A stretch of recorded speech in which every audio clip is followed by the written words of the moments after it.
personal. He has gone in to be the guest of a man who is a sinner. Luke 19 verse 7. Friday of the fourth week of Lent. Jesus' journey continues. Luke 19 tells us that Jesus enters Jericho and meets Zacchaeus, whom we know as a chief tax collector and rich. Luke 19 verse 2. Tax collectors were despised by the Jews and known to extort even their own kinsmen. They were considered some of the worst sinners imaginable. Therefore, we can only imagine the shock and surprise of the people in the crowd when Jesus looked up and said to him, "Zacchaeus, make haste and come down, for I must stay at your house today." Luke 19 verse 5.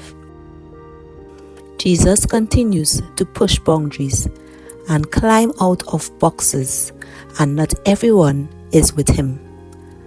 And when they saw it, they all murmured, "He has gone in to be a guest of a man who is a sinner."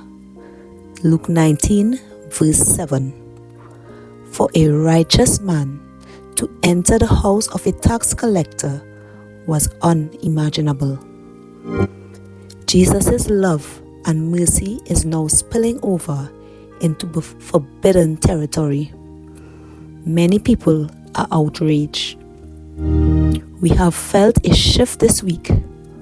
On Tuesday, Jesus explicitly confronted the Pharisees and essentially called them out for being hypocrites. On Wednesday, Jesus looked the 12 in the eye and predicted his suffering, death, and resurrection. Today, Jesus is striding into the home of a tax collector in an overt display of his unbridled desire to seek out the lost. Yes, we have felt the shift this week. But there is more. In the first week of this journey, we receive a new lens through which we see Jesus, that of the bridegroom coming for his bride. In the second and third weeks, we unpack legendary parables of lavish mercy. In the parables of the Good Samaritan and the prodigal son, though Jesus was speaking directly to his listeners, he has not speaking about them by name. He was not provoking them directly. Thus, when we can appreciate Jesus' teaching during the first 3 weeks without discomfort, appreciating the love and mercy with which Jesus speaks and letting it wash over us. Not this week. This week, there has been a shift. The intensity on the journey to Jerusalem is rising. Things are heating up, getting real, and getting personal. Jesus is calling out the Pharisees in public. It is getting personal for them. We can imagine that Judas is still confined to his self-imposed inner isolation.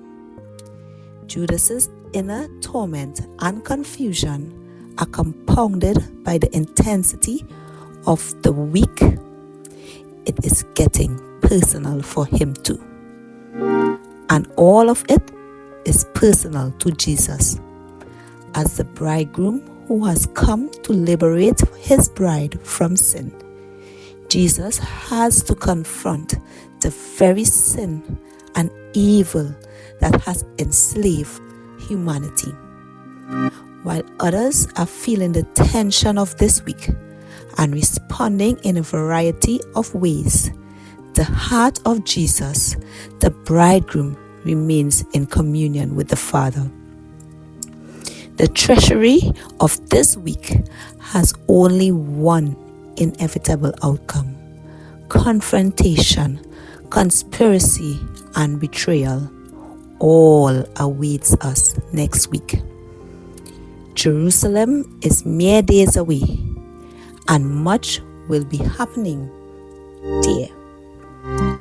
For your prayer, stay here for an additional 10 minutes. Today, review the meditation from this week. And if you are journaling, review your journal from this week. Where is your heart at this stage of the journey?